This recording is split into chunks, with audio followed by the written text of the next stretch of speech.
people love you in the beginning, especially if you're doing something that provides a service or a space or whatever it is. And then they like it when you're initially successful. But then you get actually successful, and then people are turned critic. And we see this time and time again with small businesses, startup companies. We see it with bands. We see it with artists. We see it with actors. There's that small time where everyone loves you, but then there's that middle time where everyone hates on you and they're so negative until you hit it like escape velocity, and then you become beloved because you've kind of pushed through that negative thing. When was a time where M.A.D. started receiving a lot of criticism? I think it started to be like mid 90s. That comes the first wave.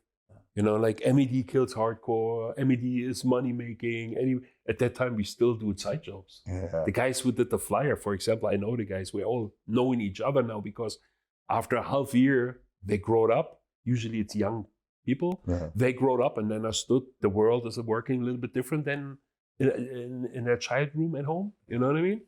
And then basically we are good friends. We're still good friends. You know, most of these guys went to the music industry, working really for the commercial side. We are still the same, right? And that was the time, but that's mostly like jealousy. That's mostly like parts of like, you know, just don't know how it works. I mean, that was the time we got hit because we've been the guys who survived. We keep it going. We're looking great. We're looking big. Attack him, you know? And that was the time when this whole DIY philosophy changed. And that was the issue. Because DIY means if you want to do something, do it. You think you want to play in a band, but you can't play an instrument? Play in a band. You want to do shows? Try, do it. You want to do doing shirts? Do it. You know, you want to write poems? Do it. Nobody wants to read it? Who cares? Do it. Just do it. Do it yourself. That is the whole thing behind it. But in the end 80s, especially 90s, it turned around that the next generation, maybe it didn't have the feeling there was no room for them. And they switched this whole DIY to basically you have to play it for free, you have to get no place to stay. That means everything we worked on the network to make a surviving concept for the bands was switched. So you had the negativity coming from a scene who was basically news centers. Government played rooms with social government networkers. And they doing a show and call it the real hardcore show because they only need $5 entrance because everything is paid. But these people are as quick gone as they come. And what they really leave for the scene is a damage. Because the negativity sticks on you. The negativity on, as today, you know, the word DIY means we are a DIY band. And I always tell the guys like, and what is the other bands? They're not doing it themselves. They like have somebody writing in the songs. You know, they're like, what is the opposite? You know what I mean? And then we're always like, what do you mean? I said like, DIY means you play your instrument yourself. You write your own music. So what is the difference? Why you call yourself a DIY band? What do you think is the other side? Same with the promoters. The scene is alive because of the professional promoters, the guys who care. You know? That's already what I figured very quickly in America with the places like Gilman Street, for example. You know what I mean? And stuff.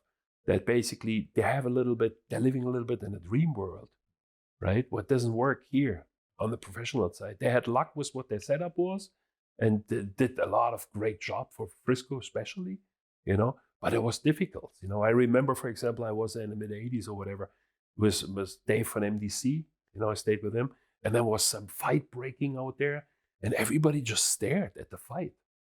You know, and I was like, that's weird. There's a couple jerk-offs right there, like hitting everybody, you know what I mean? With like gloves on, you know, and everybody just stood there like a big, well, for me, like almost sheep to go to the slaughterhouse, right? By bad luck, Dave from MDC got hit too. By a state by him. So I went in, I took the guys and strode them out the way I do it, right? And then outside, they've been still dancing in front of me like, yo, what do you think you are? Like 3-4 guys, the typical American way of fighting, like talking a lot.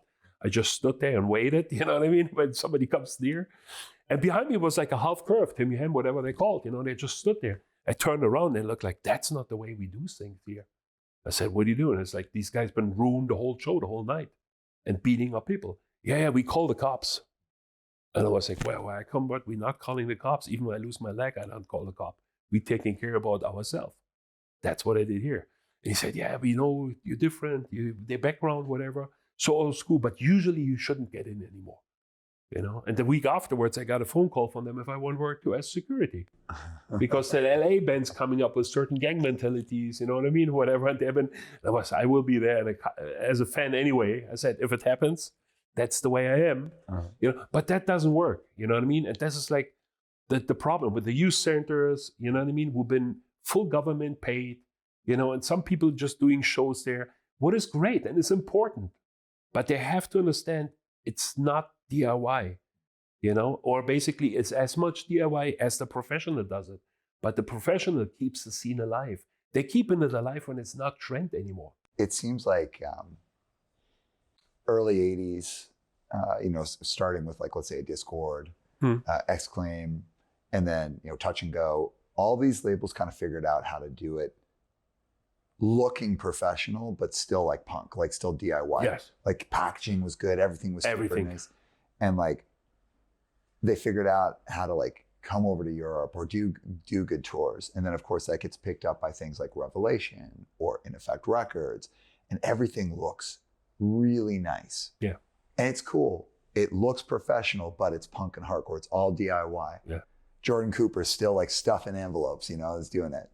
And then somewhere in the 90s, the next wave revolts against that. And like you're saying, and it's like if people like start freaking out about barcodes for some ridiculous reason, and packaging, it's like, oh, we gotta, they try and emulate what Minor Threat did with like making the handmade covers, but they look like shit, they're falling apart.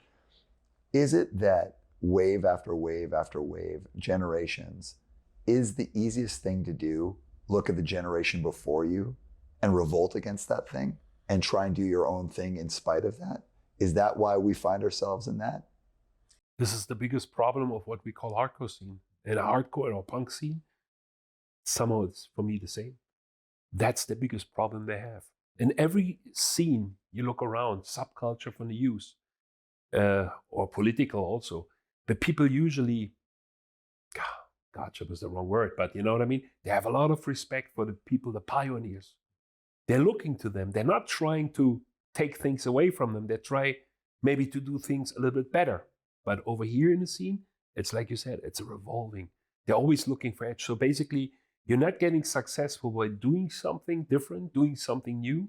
You get it by successful by criticizing the people who did it before. Yeah. Without knowing or knowing even, but for sure, didn't care how difficult it was for them at that time.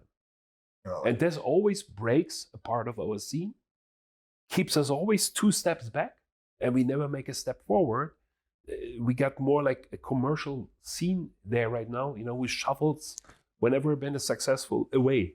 And the real bands, the bands who are working, who've been on tour, who suffer, they somehow never get the spotlight. I have lots of space for like that idea that like when you're young, part of when you're younger in punk and hardcore, not for everyone, but for some people, and it was for me, is to looking at what went before and critiquing it, unless it's something like Fugazi or Minor Threat or like something that's like Escape Velocity, Negative Approach, like things that are just beyond reproach. But like maybe the generation that came right before you, you're criticizing them because it's like, it's kind of the punk experience. And going to something Walter said when we spoke, when Walter was on the show, he was like, man, punk is like the most salty of scenes. Like it's the most critical of scenes. There's something I think that's kind of like, rites of passage, like critique the other people until you figure it out. And you're like, oh, actually they were kind of sick and that was kind of cool. And I've learned a lot. But one of the things that has always stood out to me about M.A.D.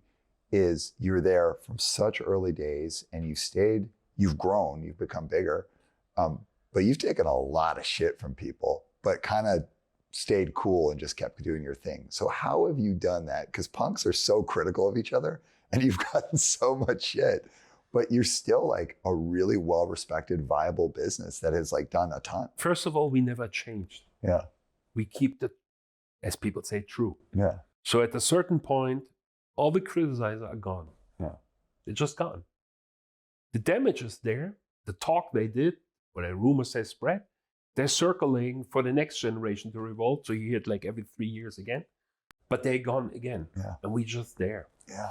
And the people who know us, we just got so much respect for that whenever something like that happens, you know what I mean?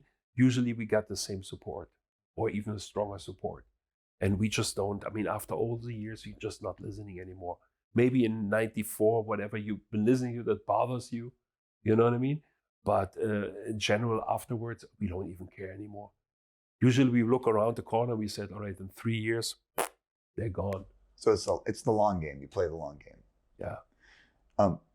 I also know a big. But it hurts. Don't kid yourself. It hurts. Yeah. You stood there, you do all the things, you know, you suffer, you went through the hard days, you went to the name when it was not fame, you know what I mean?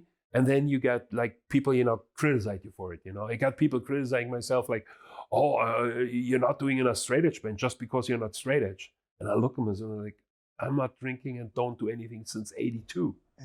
I think you're not even born at that time. And he was like, oh, I didn't know. Yeah. You know what I mean? Something like that. You know, or they criticize you for like, this is not all vegan, you know, you should make all vegan because everything has to be vegan. I said, I'm vegan for almost 40 years. I said, what are you talking? I said, but I will not walk around and tell people what they have to eat. Yeah. By forcing people, that's not my philosophy. A big part also is like, I know with all booking agencies, is artists coming and going. Like they'll leave to the next deal, but then they'll come back when that deal doesn't work for them. It's the same with record labels.